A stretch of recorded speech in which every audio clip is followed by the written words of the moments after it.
Ever since its release in 1986, James Cameron's Aliens has been praised for being one of the rare sequels that perfectly stands on its own as a unique work, but also perfectly and appropriately follows up on the beloved original film upon which it is based. It acknowledges the events of Alien, using them as a basis to continue a larger story, further developing the Ripley character, still dealing with her traumatizing experience, and it expands upon the iconic Giger-designed alien creature, creating an entire ecosystem surrounding it, overseen by the newly created Alien Queen. What's clear throughout the entirety of Aliens is the reverence James Cameron holds for the original. While it does stand alone, you can observe the echoes of Alien in broad strokes as Ripley's new story unfolds. The awakening from hypersleep followed by a breakfast scene. Observing her team from afar while the mystery of the alien planet unfolds. Taking on a leadership role when things go awry. A frantic escape, carrying her close companion as the clock ticks down. Narrowly escaping the complete destruction of the main location. Having to confront the alien after discovering it has stowed away, and finally defeating it by blowing it out into space. The care is evident when you look at the opening scenes of the film and how meticulously the model and set of the Narcissus have been recreated in order to bridge the two films, right down to the tiniest detail of the harpoon gun stuck inside the door. James Cameron explains this visual bridge on his 2003 audio commentary track for the film. I wanted to create a seamless blend coming from the end of the first film and the beginning of the second film. And I certainly wanted to honor all the things that were good about the first film, so I went to school on Ridley's style of photography. The smoke, the backlight, the textures, the way he forces the frame by putting a lot of equipment and machinery in foreground pieces and so on. I really studied all that because I wanted there to be a stylistic continuity, and I also wanted to have my own style grafted onto that so that I felt enough of a sense of authorship to make it worth doing. This sentiment can be applied to just about everything in the film. The alien designs, the vehicles, the colony environment, the characters, all uniquely conceived, but unquestionably they feel like they belong in the same world that Ridley Scott had previously created. It's obvious enough that James Cameron wasn't a hired gun to write and direct this sequel, it was a passion project. He knew the original inside and out. He was a fan. This is an original film and a sequel that pair together like no other, and the continuity is seamless. Well, maybe almost seamless. If there is just one continuity-based nitpick that a fan may have when it comes to Aliens, it would probably have to be the introduction of the hive. The Marines follow the Acheron colonists' personal data transmitters to the atmosphere processor and discover the terrifying home to the aliens. It's covered in some sort of secreted resin, and the colonists cocoon to the walls in a truly eerie display. This is a surprising development to the Marines, who had only previously seen the acid burns and signs of struggle within the colony, along with the facehugger specimens and stasis tubes, all congruent with Ripley's report. Upon first seeing the hive through the APC monitors, Lieutenant Gorman asks Ripley what it is. She replies simply, "I don't know." Based on her previous experience with the alien on the Nostromo, she should know exactly what she's looking at. In one of the film's most shocking scenes, Ripley finds Captain Dallas, who had been captured in the vents earlier, cocooned to the wall within the landing leg area of the ship. Surrounding him would be a very similar hive-like resin, and the other crew member, Brett, seemingly transforming into an alien egg. Dallas begs for death, and Ripley obliges by setting the area aflame. In another interesting echo to the first film, the lone colonist found by Dietrich also makes a similar plea for death. Up until this point, Ripley was very quick to point out signs of the alien, and put her role as civilian advisor to the best possible use in this mission. So why would she all of a sudden have no memory of this event, and not even have the vaguest possible warning to give the Marines? Let's get the most obvious answer out of the way first. The cocoon scene from Alien was originally deleted for the 1979 cut. Audiences walking into the sequel in 1986 wouldn't have known about this scene. Unless you were a big fan at the time and had read the novelization where the scene is intact, or read all the magazine articles talking about it, this was still a lost scene. Even if you were a huge Alien fan back in 1986, it's a good bet you had never actually seen this deleted scene, unless you had some really serious connections and somehow got your hands on a bootleg tape. So maybe Ripley's omission of knowledge is simply because James Cameron was not aware of this deleted footage. Maybe his own concept of the aliens having a hive just happened to somewhat relate to this scrapped concept from the first film. But that wouldn't be the case. Cameron was indeed aware of the scene, and was at least partly influenced by it when he wrote the sequel. Here's what he had to say in the book James Cameron's Story of Science Fiction. I had to create a society or a hierarchy and a life cycle that made some sense.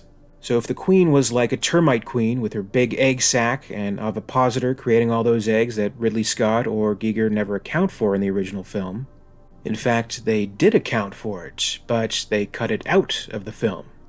They had some kind of strange life cycle where some of the human hosts were encapsulated and then turned into the egg from which the facehugger emerged.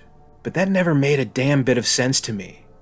I figured it was fair game to chuck it out because they didn't put it in the movie. So, much like other Alien fans I've heard from over the years, Cameron was not at all happy with the egg morphing concept. Personally, I think both egg morphing and the Queen can both exist in this life cycle, but that's an entirely different debate. What now complicates the justification of chucking it out because they didn't put it in the first movie is that it does exist in the movie now. The cocoon scene from the original Alien was restored, re-edited, and included in the 2003 director's cut version of Alien. And this isn't some limited, rare version either. It's been readily available for anyone to watch for the last 20-plus years now.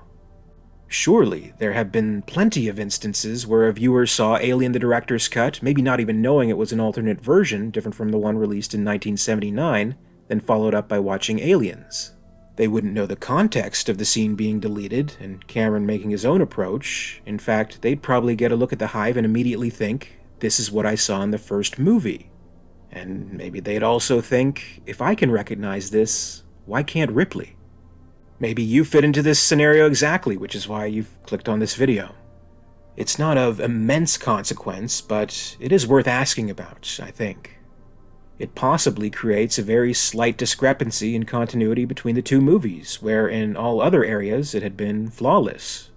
I guess all you can really say is that it wasn't in the first movie at the time in 1979, so it wasn't brought up in the second movie in 1986. And that's that. However, as mentioned earlier, the cocoon scene from Alien was in the novelization version by Alan Dean Foster in 1979.